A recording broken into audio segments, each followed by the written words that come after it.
Salut à tous, on se retrouve aujourd'hui pour parler du FC Barcelone en ce vendredi 26 décembre. On commence rapidement les gars avec quelques joueurs du Barça actuellement en repos, en vacances bien sûr, mais pas que l'entraînement. Ça reprend lundi bien sûr pour préparer la deuxième partie de saison. Tiens, tout d'abord Rafinha qui profite de Noël bien sûr avec sa famille. La même chose les gars pour Lewandowski avec Anna, Lewandowska sa femme et ses enfants. Ils ont pu profiter de Noël ensemble. La même chose pour Lamine Yamal. Donc lui il est parti avec sa mère et sa famille. Ils sont partis à Dubaï. Voilà, donc c'est la mère de Lamine Yamal qui a filmé Lamine. Et en parlant de Lamine les gars, donc un groupe d'enfants jouait au football sur une plage de Dubaï et Lamine les a rejoints. Il a demandé est-ce que je peux jouer. Donc les enfants ils ont tous été choqués de voir Lamine Yamal jouer avec eux. Et en gros sur une vidéo TikTok on peut voir Lamine Yamal en train de jouer bien sûr avec ses jeunes du côté de Dubaï. Donc lui aussi bien sûr retour lundi à l'entraînement. De Jong aussi bien sûr en mode Noël avec ses deux enfants et sa femme et la légende bien sûr Léo Messi lui aussi il a pu fêter ses fêtes de fin d'année en famille. On bascule maintenant, on revient maintenant sur le Barça, tout ça. On va parler un peu des joueurs en vacances, ok, mais nous, voilà, on est concentré et focus sur la saison du FC Barcelone et le programme. Je monte tous les jours, c'est le moment de le montrer. Donc là, on est le 26, donc pas de match, ni là le week-end qui arrive, pas de match, mais en tout cas, le 3 les gars, c'est dans 8 jours. Donc on est vendredi. Donc c'est samedi prochain, pas ce samedi et demain, le samedi d'après, les gars, 8 jours, retour bien sûr du Barça. En plus, ce sera le derby contre l'Espagnol Barcelone. Ce sera bien sûr un très gros match pour le retour à la compète pour le FC Barcelone. On continue avec cette Liga. On sait que le Barça a actuellement 4 points d'avance sur le Real Madrid. Et pour l'instant, d'après Opta Analyst, ceux qui font des probabilités, des pourcentages, tout ça. Donc le Barça aurait 77% de chance de remporter la Liga cette saison. Voilà. Si tu continues à prendre autant de points que tu as pu prendre depuis le début de saison, tu auras une forte chance de gagner bien sûr le championnat. Après bien sûr, la vérité ça se passe sur le terrain parce que là par exemple dès la reprise tu enchaînes des mauvais résultats, les Real s'ils regagnent, ils repassent devant, le pourcentage va descendre mais pour l'instant ce serait 77% de chance de gagner bien sûr le championnat. On continue les gars avec le Camp Nou et Barcelone a désormais soumis tous les documents pour augmenter la capacité du Camp Nou et attend l'approbation de la ville. La capacité passerait d'environ 45 000, donc là à peu près là, on peut avoir 45 000 supporters lors des derniers matchs, 62 000 supporters. Donc la première utilisation complète des deux étages pour avoir lieu le 25 janvier contre Oviedo. Voilà. Donc en gros la tribune, vous avez vu derrière les buts, donc il y en a une qui est ouverte, mais l'autre en face elle n'est pas ouverte. Donc en gros peut-être le 25 janvier contre Oviedo, le Barça pourra recevoir l'autorisation d'ouvrir une nouvelle tribune. Donc on passerait du coup de 45 000 à 62 000 supporters avec la tribune là derrière les buts ouverts. Donc ça ferait le premier et le deuxième niveau qui serait ouvert à 100%. Il manquerait bien sûr le troisième niveau qui serait ouvert plus tard parce que actuellement toujours en travaux, il faut mettre bien sûr un toit, donc ça prend du temps. Mais voilà, bientôt 62 000 supporters pourront débarquer du côté du Camp Nou, et tant mieux.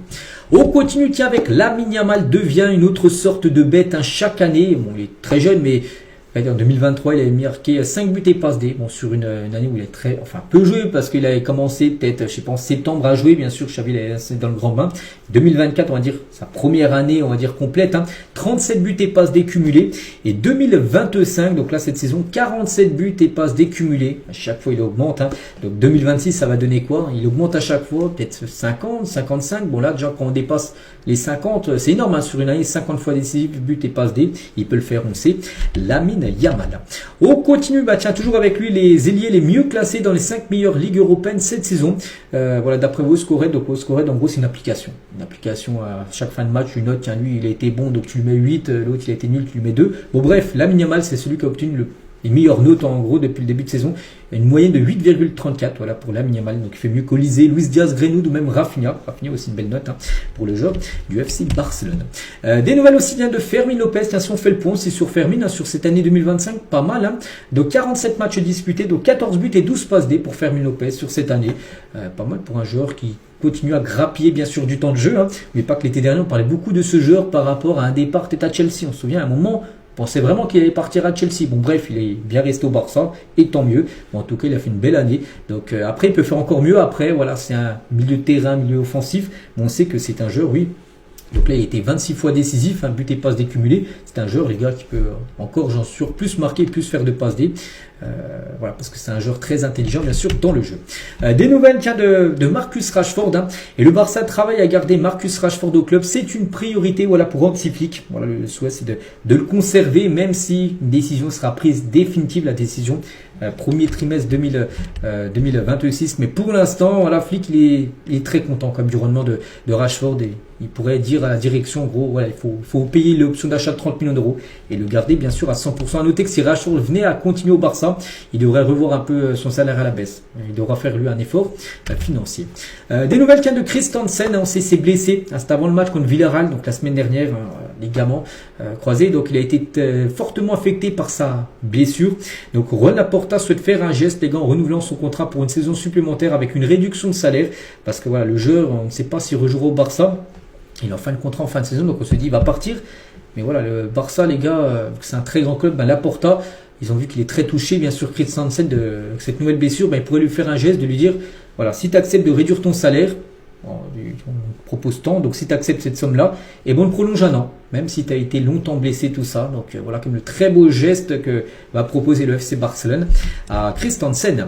L'une des options défensives du Barça est Nathan Ake. Il pourrait quitter City en prêt. Donc là, on parle bien sûr de janvier, parce qu'avec Christensen, comme j'ai dit, qui est blessé, il ne pourra pas jouer au moins jusqu'à avril-mai. Je ne sais même pas s'il rejouera cette saison. Tout dépend de comment il va se rétablir. Donc là, en janvier, il faudra un nouveau défenseur. Donc Nathan Ake, les gars, pourquoi pas l'avoir en prêt? C'est une option, il joue peu à City, l'avoir en prêt 6 mois, ça peut être envisageable. Hein. Donc Deco c'est également rattaché à de jeunes joueurs qui pourraient partir en prêt avec une option d'achat. Donc voilà, en tout cas Nathan Ake fait partie des joueurs bien sûr suivis.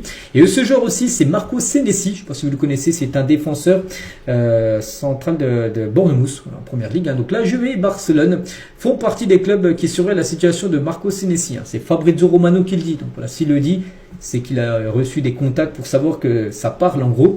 Et, donc il sera terminé en juin 2026 et pourrait quitter Bournemouth cette année. Donc en gros son contrat se termine en fin de saison. Donc c'est pour ça qu'il y a des chances qu'il parte peut-être même dès janvier. On continue, on va parler cette fois-ci du futur maillot, enfin pas domicile ni extérieur ni troisième maillot, ça doit être un maillot rétro. Un maillot normalement qui ne sera pas porté par les joueurs, mais un maillot qui pourrait être sorti en collection, on va dire, hein, que les fans pourraient s'offrir. Le Barça sortira un maillot rétro avec des reflets roses et des reflets turquoise la saison prochaine. Un maillot comme ça, collector, pourrait sortir au cours de la saison pro. On continue, on va parler du journal Sport. Il parle de Eta Eyon qui joue actuellement la Coupe d'Afrique des Nations avec le Cameroun. Donc l'attaquant de Levante, très suivi par de nombreux clubs, dont le Barça. Le Barça suit de près Eta Eyon lors de cette CAN pour évaluer son niveau lors de son premier grand tournoi international. Donc pour l'instant, son premier match, il y a eu un Cameroun-Gabon. Cameroun s'est imposé 1-0, c'est lui qui a marqué. Pour l'instant, voilà, il a marqué lors de son premier match. Hein. Donc il est considéré comme une option relativement peu coûteuse pour renforcer l'attaque du Barça et un miseur complet sur un joueur en pleine ascension dont la valeur pourrait augmenter considérablement. Surtout qu'il joue à Levante, on ne pense pas qu'il restera à Levante. En plus Levante, je crois qu'il doit être dans les dernières places. C'est même pas sûr qu'ils arrivent à se maintenir en Liga. Donc lui les gars, il a le potentiel pour aller dans peut-être une top équipe. Et le Barça suivrait énormément ce joueur. Pourquoi pas l'acheter? Tu le prêtes à un autre club, hein, tu peux le prêter un an pour qu'il puisse avoir du temps de jeu, ou tu le prêtes et tu le conserves tout simplement et tu essaies de le faire jouer en rotation avec un autre attaquant pour la saison prochaine. Mais voilà, c'est un joueur que le Barça suit énormément et le Barça suit ses performances lors de cette Coupe d'Afrique des Nations. On continue avec Etana Bonmati, donc la joueuse, hein, la meilleure joueuse du monde, hein, les 3 derniers ballons d'or, elle les a remportés. Donc n'oubliez pas, elle s'est blessée, je crois, elle s'est fait les ligaments croisés. Hein. Elle dit, hein, c'est la première blessure grave de ma carrière. J'en ai déjà eu des petits, mais ça fait partie du sport. Bien sûr, elle a déjà eu des petites blessures qui l'ont peut-être fait louper 1 ou 2 matchs, voilà. Mais là, c'est ligaments croisés, donc là, c'est une blessure, ça va prendre de nombreux mois, bien sûr. Donc elle a dit, j'ai joué à un très haut niveau pendant de nombreuses années, avec presque aucun repos. Cela cause aussi de l'usure, bien sûr. Et j'espère de voir ma blessure positivement.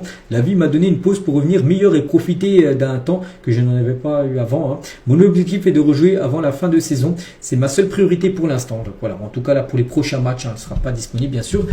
Bonne Mathieu, on lui souhaite bien sûr un très bon rétablissement et grosse force à elle. Donc voilà ce qu'il y avait à dire aujourd'hui. J'espère que ça vous a plu. On se retrouve nous demain, bien sûr, demain samedi, pour le prochain numéro. Bonne journée à vous et à demain.